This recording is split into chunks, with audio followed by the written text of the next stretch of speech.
I'm a global macro investor, and economics, markets, politics, and geopolitics all matter. And there were three things that are happening in our lifetimes that never happened in my lifetime or our lifetimes, and that I learned before I had to study past periods. And those three things are the creation of a lot of debt and money. The second is the amount of internal conflict that we're having over money and values and what that's like. And the third is the changing world order with countries like China and Russia competing with the United States in a way that didn't exist before. It's a basic thing. Everybody agrees we need more money and we need more spending. But if you spend more than you earn, you have to borrow. And that creates debt. At first, it's credit, so it gives you buying power. But you have to pay it back, and that becomes depressing. And so in order to avoid that, central banks can print money and buy it back. But when they do that, that depreciates the value of money. So what we had was a lot of money and credit go out to a lot of people, a lot of buying power. Everybody, when they got it, they thought, oh, that's great. And somehow they seemed surprised that when they spend it, the prices of everything go up. But the truth is that if you divide the amount of money and credit that's used for spending by the quantity of goods produced, you can calculate, well, the prices will change. And so that's what's going on. And that's what went on in a giant wave, the Federal Reserve and the government together. Buying power is what matters, right? So what happens is when inflation goes up faster than your other sources of income, you lose buying power. But somehow that seems more acceptable sometimes to people than if it was just taken out of your pocket. You see, if they, let's say, raise taxes or take it out of somebody's pocket, everybody complains, whoever's had the pocket taken out of. But if it comes through printing of money and everybody gets checks, it's more acceptable. But those who are holding money, like money market funds and bond funds, lose the buying power of that. So think about those bond funds. Those bond funds are like down about 10%, and inflation is up over, let's call it 8%. So they lost 18% of the buying power. We think of it as meaning higher prices, but to some extent, that's a rich man's perspective because they say, oh, now I have to pay more. But the reality is you don't get more stuff from that higher inflation. And so it bids it out of the hands of some people. And that hurts the people who don't get it. And so we're seeing a time now where you're going to lose buying power to inflation. And now you're going to see the Federal Reserve also tighten money and credit and raise interest rates. And when they do that, that creates less buying power. You know, they say, okay, now you can't spend as much money and the prices are going high, but they do that in their crude way of trying to reduce inflation. But you get it from both ends, the higher prices and then the higher interest rates you have to pay and the higher debt service costs and also less availability of money. So it's a squeeze, like the squeeze that happened in the 1970s. These things go in paradigm shifts that quite often take, relatively long time because everybody's mindset is in a certain place and they're doing certain things. For example, investors think that cash is safe and they don't pay much attention to inflation. And then what happens is they get inflation and they realize that if I'm holding cash, I'm losing buying power. So then they shift, they sell out their cash or they sell out their bonds and they put that into other things. And when they do that, that also contributes to inflation. Changes like that also happen in a lot of ways, like cost of living increases in compensation, where in the past, when they don't worry about inflation, then they don't think about, do I have an inflation-linked contract for my work? Or do I have enough inflation assets? It might be, oh, do I need to buy, I'm going to store my money in a house. And so that pendulum swing from one mindset and one positioning to another mindset and another positioning in the early stages tends to be self-reinforcing. Those actions produce more inflation and more inflation psychology until that goes to the opposite extreme. Like in the 1970s, people were surprised about what happened because they weren't used to inflation much. Then you had the inflation, and in the beginning, it swung. And then at the end of it, They said inflation will never end, and everybody's positioned for it never ending. And then, of course, what happens is it's so bad that then the central bank goes the opposite extreme, and then they get surprised. And so the 80s was a period which was the exact opposite of the 70s, where you have falling inflation, high real interest rates, and so on. And so the worst assets to own in the 70s were bonds, and the best assets to own in the 80s were bonds. So you see these pendulum swings that way. The amount of political polarity is the greatest since 1900. The amount of compromise is the lowest it's been. It's measured by how voting across party lines. There are two monoliths, and they're at war with each other. And we have populism, which is you have to get on one side or the other. So when the causes that people are behind are more important to them than the system is in jeopardy. The risk of neither party accepting losing the elections is significant. The move toward power dynamics. The idea of democracy is compromise, reaching across, that the law and the rule is of a higher purpose than anything else. But when you get other things that are more important to people, that they're willing to fight for, then you get greater and greater, and it's self-reinforcing, because moderates are people who want to work across party lines and so on, and compromise are through history, through the French Revolution, Russian Revolution, Chinese Revolution, or these are civil wars. In all of those cases, the moderates, they're hurt or they're disposed of, and you have to pick a side. But you're seeing this now. The ideologies are dominant. So for example, when Elon Musk buys Twitter, the decisions he will make regarding Twitter will probably have a greater effect on our society than the decisions the Supreme Court makes. It's one of the symptoms that it's not normal economics in the usual way. So it's a different game that people should be aware of. I have a principle, which is that if you worry, you don't have to worry. And if you don't worry, you need to worry. Because if you worry about things like, if you read about the consequences of what has happened in history, and you look at the likelihood and you say, okay, we can have this kind of a conflict, or we could have that kind of a conflict, external conflict, and boy, these conflicts are terrible. Maybe that sort of brings us more together, because we have the power together if we don't fight each other in that way, and we can compromise and so on. I was just in Singapore, and what they had is they had savings. Because they have a large savings, the income from that savings covers 20% of their budget. So one generation is giving the other generation a savings, a good education, and civility. And this happens in certain places. What we have left our generation with is debts, a broken down infrastructure, and fighting. I mean, the answer is, if we're all good with each other and we're productive and we earn more than we spend, we won't have a problem. But we got to get there. If I was president of the United States, I would have a bipartisan cabinet to try to bring moderates from both sides. I'd have an economic program that was put together like a Manhattan Project, in which smart people from both sides would make changes. I have my own changes that could happen, in which they would both increase the size of the pie and divide it well. I mean, move much more toward equal opportunity in which people are productive. I'll describe the cycle. By an order, I mean like a world order or domestic order, the system that's in place, run by the people who have the power, and then they determine what the system is like. So you change orders, usually by wars, because you have a conflict, and then, okay, how do you resolve the conflict? They have a war. So World War II ended in 1945. The United States won World War II dominantly. It became the richest country in the world, having 80% of the world's money. Money was gold then. It had 80% of the world's gold. And a dominant military. It had a monopoly on that, and it accounted for half the world's economy.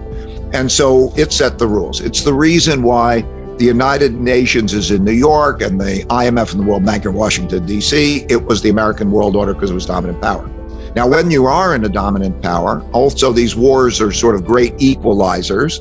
People come back from the war. It's not like some are rich and some are poor in the same way. There's a restructuring, and you don't have the same wealth gaps and resentments and so on. And that usually means that you have a period of peace and prosperity. Peace because nobody wants to fight the dominant power. And then they work together and they produce peace and prosperity, and that happens. And that's really does best in the capitalist system, in which capital is provided to those who have good ideas, because they say, we'll invest in you and you'll be productive and so on. But what capitalism does at the same time is it creates large wealth gaps, and it also creates higher levels of indebtedness. So it creates the large wealth gaps because it distributes that unequally. And then that can be self-perpetuating, because those who get power, like if you have more money, you can educate your children better. Gradually, you lose equal opportunity, and you produce wealth gap and you produce resentments. And you also then create larger amounts of debt quite often. That means that that's a problem down the road. Now, what happens when you become the world's largest power, this is also always the case. It happened with the Dutch, it happened with the British, that because you're so powerful in production, you go all around the world and you are the largest trading country in the world. You get more exports than other countries, and more transactions are in your currency. And so everybody uses your currency, which becomes the world's reserve currency. And because it's the world's currency, different countries save in it, which means that they lend to you in it. And that increases your debt to foreigners, because when they hold a bond or they hold cash in that, they're lending it to you to get the dollars back in the future. And so that is also one of the ingredients of making a top. There are the wealth gaps, there's that. And then there's also a change in generations and generation psychology. The greatest generation, in a sense, are those who fought through the war, appreciate basic things, that kind of a thing. And then what happens is when you're on top, you become more expensive and quite often more decadent. I mean, you might spend on things that are not good investments and don't last very long or whatever, for entertainment at the sake of buying. So for example, in the United States, I remember when we had a per capita income, which was 40 times China's, and we started borrowing from China. So these are the ingredients. And then you start to see that they cause problems, the financial problem, the internal conflict problem, and so on. And then the type of fighting that we're talking about. It's so interesting because in the mid 1600s, this is interesting, there was 30 years of war. They call it the 30 Years' War in Europe. And they just kept beating the daylights out of each other. And that is when they invented countries as we know it. Before then, there were no boundaries. And what mattered was power. And if you wanted something that the other guy had, you'd go get it and he'd do the same with you. And there was this constant fighting about things. And then in the 1600s, they were fighting about religion too. There's the religious Reformation and the others, which also had to do with power because the church was powerful. But anyway, so they invented countries as we know it with boundaries, and you determine what goes on in your borders and so on. And of course, for the next 100 years, there were hardly any wars.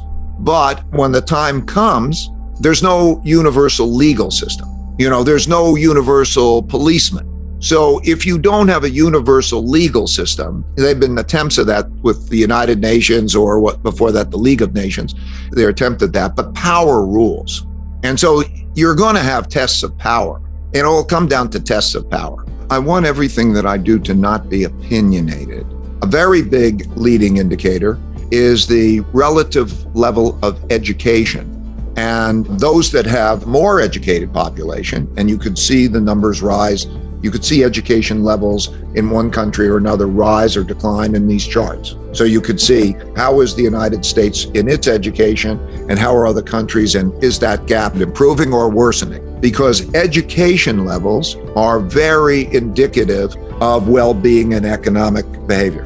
Rule of law, countries that have rule of law and respect for the law that keeps order and effectively, when crime rates go up, it's a problem. A very good indicator is corruption levels. There's a corruption index that all countries have.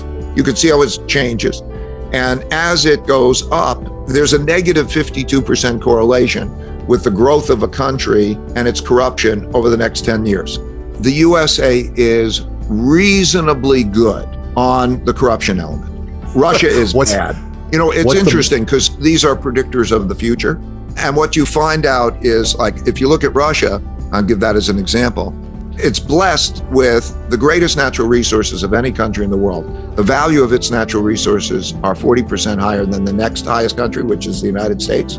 And it does a pretty good job of having an educated population. It's not heavily indebted and so on, but it's cultural issues in terms of these things like corruption. Also, there are measures of bureaucracy versus efficiency. Lots of measures of attitude. Can I start a business and make my dreams happen? You can see the differences between countries on just that attitude, okay? And also you could see it in the bureaucracy. How long does it take to set up a business? There are statistics like that. If there was education and experience from the age of 5 to 15, that would change everything. We learn differently. Scientists have shown prior to puberty, we learn in an internal way. And you'll find that a number of people had their passion at around age 12, because that has to do with how the brain changes. But if you take that 5 to 15 and you incorporate it in the education system and the practice of saving, spending, and so on, you don't need a PhD in this thing. The money thing is kind of very basic, you know. If I can buy it for less than I sell it, that's a good thing. Mm-hmm. The more volume I could do, the better it is. Then there are fixed costs and there are variable costs. So if I'm going to build a stand, a lemonade stand, okay, what's that going to cost me? Okay, that's a capital expenditure. Sure. It's all the same stuff that you could learn, you know, at those ages, and you don't. I spent a lot of time in China starting in 1984, not to earn money because they didn't have any money, but because I was very curious.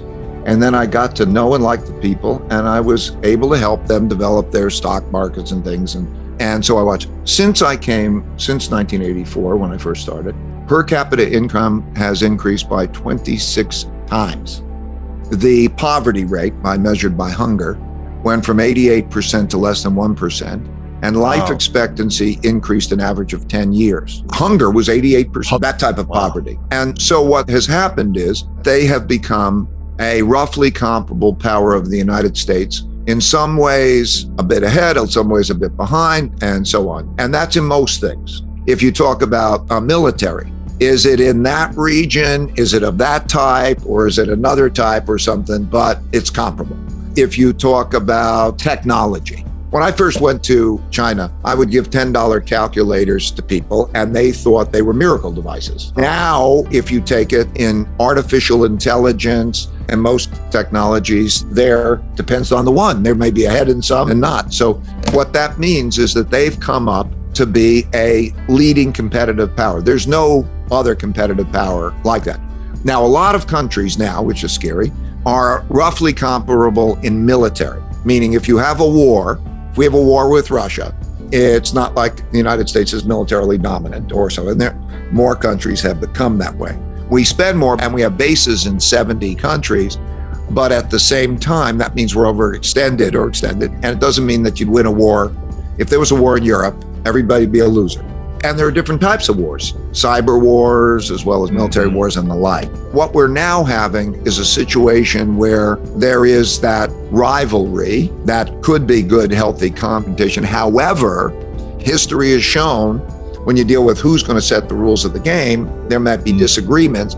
And if there are disagreements, how are they resolved? Like the trade dispute. It's not like both sides took it to the World Trade Organization and say, we're going to plead our cases and then you make a decision. They didn't even think about that, right? They go to, I'm going to do this if you do this. And that's where we are, sort of. So the world is breaking up into these parts where there are two sides, kind of. Like if you look at World War II, by way of example, you know, there are the Allied powers and the Axis powers.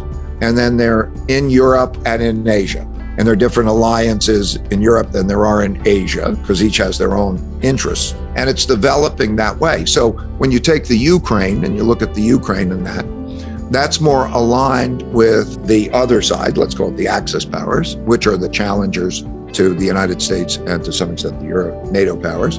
And you have that conflict. And you could see in a number of statistics or actions how the sides are lining up. Like, for example, they just ask, are you going to apply the sanctions or not? Are you going to do this and that? In the United Nations, did you vote against Russia or not? And so on. And you could see all those things and you could see how the sides line up. For example, India lined up with Russia. So you could see how this is lining up. And you could see that we're coming into this. There's no conversations and communications that's even polite between the two countries right now on these things. And that's where we are. And if you look at history, that's a dangerous place to be. I think that there's better than an even chance of a bad stagflation, very bad stagflation, because of the dynamics. I'll say 1 in 3 chance, but I think it's actually probably higher than that we have a type of civil war, internal conflict, in which the rules are not followed, the compromises are not made, that maybe they don't accept losing an election, that there's movement of people to different states that they believe represent them better. And there's a polarity developing in the going to different states, and that there's not obeying the central government. So now it becomes a power game. I'm in the business, I need to be objective because accuracy is my thing. I have to be as accurate as possible. I'm not saying that's accurate, but I'm saying when I look at that, I don't think, my assuming that's 1 in 3, I think it's actually probably higher than that there will be that kind of a situation. And I think it's higher than a 1 in 3, I think maybe significantly higher, that you get into the same conflict in the power internationally. For example, does Russia or the West win the war in the Ukraine? I'll define Putin winning the war as 3 things. He gains control of the eastern part of the Ukraine, Russia's economy is not devastated by sanctions, and he remains in power. And let's say, for example, he can attend and Russia attends the next G20 meeting. So that's him winning the war, because in the beginning of that, it was worth his cost. I mean, he wants more than that. He wants a neutral Ukraine or an aligned Ukraine, but he's not going to probably go and get that. But that's the minimum. Now that's him winning the war. That's also kind of the West losing the war. But if he loses the war, if he loses that, he will probably escalate, okay? Because the war is now being played as a on the ground, armies to armies, and with sanctions. But he has other weapons. And rather than go down, he will probably escalate. That's a game of chicken. It's a very dangerous game. And there are other issues globally. For example, you're seeing these alliances work out, and the United States, for various reasons, sort of pull out of the Middle East, and you're seeing China more move in. And so these tensions exist, and power exists. There are more countries that have nuclear weapons now than there were. You know, there's even talk of joint military operations between China and Iran. And so you see these sides begin to align. So if I say that there's a 1 in 3 chance of some kind of a military confrontation, that scares the hell out of us, or that is extremely, I don't think that sounds too high. I think it's larger than that. So that means I think we're headed for some risky times, because any one of those things is not normal. It's pretty bad. If everybody worries, they don't have to worry.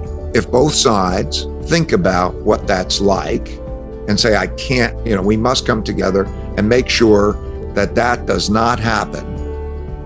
The best assets to not own, that's the most important, I think, is cash. I'm quoted, cash is trash. There will be a tightening here for the time being, and that tightening will have an effect. It'll hurt asset prices and so on, but cash is not the asset to own, and bonds are not good to own, in my opinion, because it's debt. It's owning somebody's debt. And you won't get a return. Think of it, the interest rate will not reach the inflation rate. So that's the problem. Then what you have to have, I think most importantly, is a well-diversified portfolio of other assets. Diversification is a very powerful tool because it can reduce risks without reducing expected returns.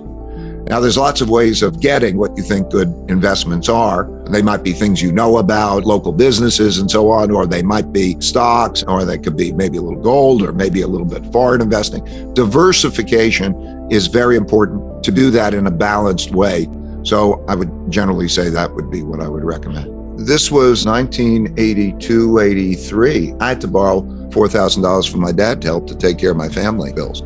So I remember thinking, how many weeks could I live if I lost my income? And I started counting in weeks. I think that's the way to do it.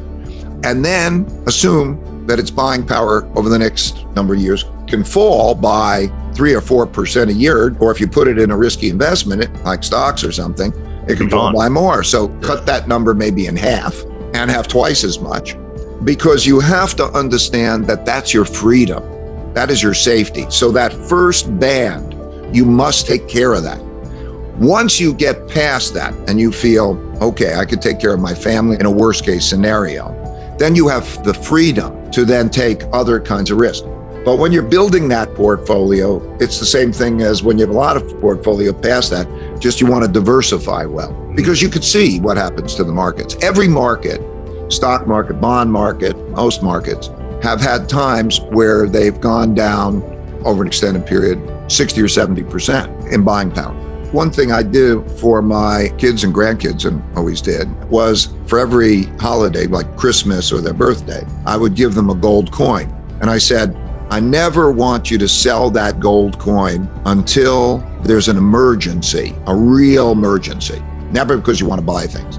And the reason I did that, and they'll build over a period of time. And I said, don't even sell it. You pass it to your kids unless there's an emergency. And so you're building that savings. Because I think we so easily spend so much money on junk. I didn't like debt because of the fact that there's an obligation, and it's like, oh, if I get, then I'm going to be drowning. I'm trying to keep my head against water. This is just my own bias. But anyway, the truth is, if you find individual bets that are diversifying, that your return will equal the average of those returns, but your risk can be cut by 80%. By a bet, I mean, like if you say, I'm going to invest in the stock market, you can see whatever the bet is, look back in history, it gives you a pretty good idea of how it goes up and down, what your risks are. Do that by looking at it in inflation adjusted terms is the best way, but it goes up and down and you can see how your buying power is. If the worst case happened, what would that look like? And I'm telling you, like I'm saying, that the worst cases when you look at that is something like 60 or 70% in buying power, whether that's stocks or bonds. However, if you do that with uncorrelated investments, like when commodities go up, bonds go down, that kind of thing, and you balance things, then you find some part goes up when the other part goes down. And by doing that, you can reduce the risk without reducing the return. Holy Grail means if you follow this path, this will be the key to your riches. 10 to 15 good uncorrelated return streams. I always have to think about what's the worst case scenario. Can I handle the worst case scenario, whatever that is? You can be a great investor, or you can be great at anything, and it'll only be one time that knocks you out. One time will kill you. It's often the case that I believe I can produce a significantly higher return, I have, than the cost that I pay for debt. So it's a logical thing to do it, and I still don't do it much. And there's one thing about debt for consumption and debt for investment. Debt for consumption is really bad because the asset goes away and you're left with this obligation. And that's risky and it's stressful, piles up. You're living above your means. Don't do that. It's not a good idea. Whereas if you have debt for investment, you better be pretty sure that the returns on that investment will be higher than you have to give back in money in the form of both interest rates and the principal repayments. The best investments are typically those things that you're closest to, and they fall into two types. Those that affect your living standards, like I think owning a house or an apartment or your residence affects your life a lot. And the cost of it is not the cost of it. In other words, you buy it at a certain price. It's not like the thing that goes away and you consume, so you'll sell it at a certain price. And probably you'll modify it over a period of time. You'll make things, and it produces kind of a forced savings that also brings you joy and brings you a better environment, generally speaking. So, and then the other thing is things that you might know really, really well. Is it your own little business? But you could still take the cycle. So those are the two things that I think that are good for. I should say that one thing, when I did that, I discovered the three forces that I mentioned. I discovered a fourth and a fifth that are very important and big. One is that, interestingly, acts of nature in the form of droughts, floods, and pandemics have had a bigger impact than the things I've been talking about in terms of cost more lives or toppled more civilizations, those acts of nature. So I think that's something probably that we have to be concerned about. But number 5, over long periods of time, 10, 15, 20, 30 years, the most powerful force is man's ability to adapt and invent. here's a Great Depression and here's a war.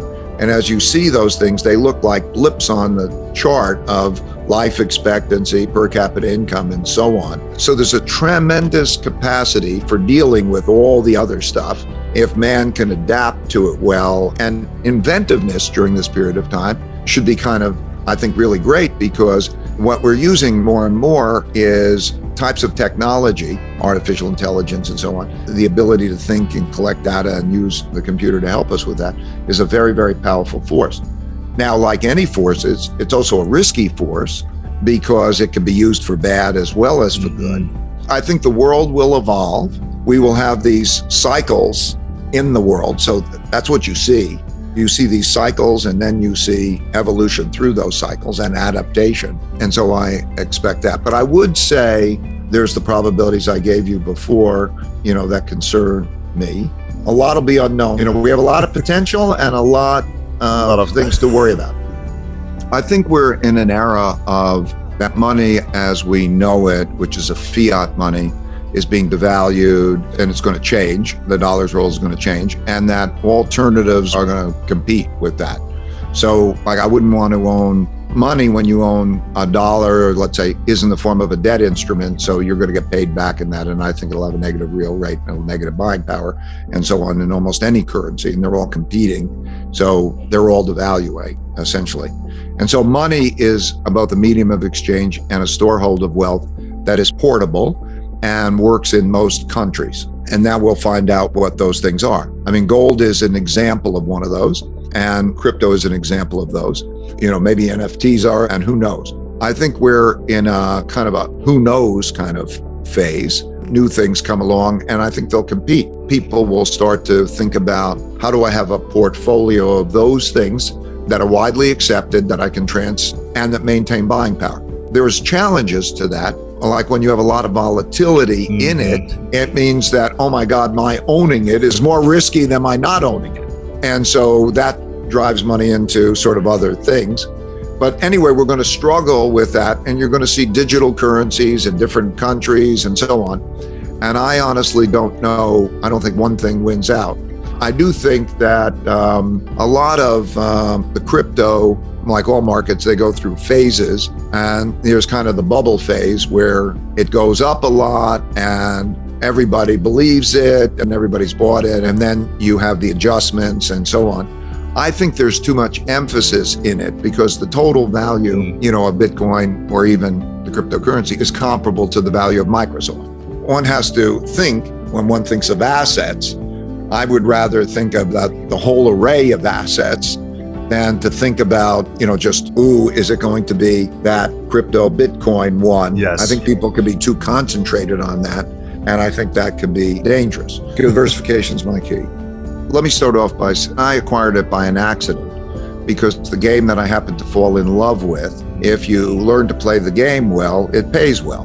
Well, I think that's true with a lot of people who are coming up with ideas and building businesses and so on. They got excited about it, it works well, and then it pays well. To me, it's a serious mistake thinking that success is measured in such things because money has no intrinsic value. Okay, what does money get you and what do you need? Now, what I want is freedom and the ability to be creative and do that's what I want. And money helps me get that. It helps me help other people. It helps me have the impact. I like those things about it. I think that success is having the life that you want to have as long as you're earning more money than you spend. And that can be spending very little and having a wonderfully luxurious life. I watch a lot of people don't have much money of different ages, sometimes young, sometimes older. They travel around the world, they backpack, they go to different cultures and different places. They can live in a tent and the most beautiful nature is available to you, or you can be in a hostel, or you can meet in so many different, and freedom and so on. I think everybody should almost experience that to know that they can have a great deal of freedom without a great deal of money. And that status thing is a silly thing. Okay, that's like being hung up on living your life for approvals.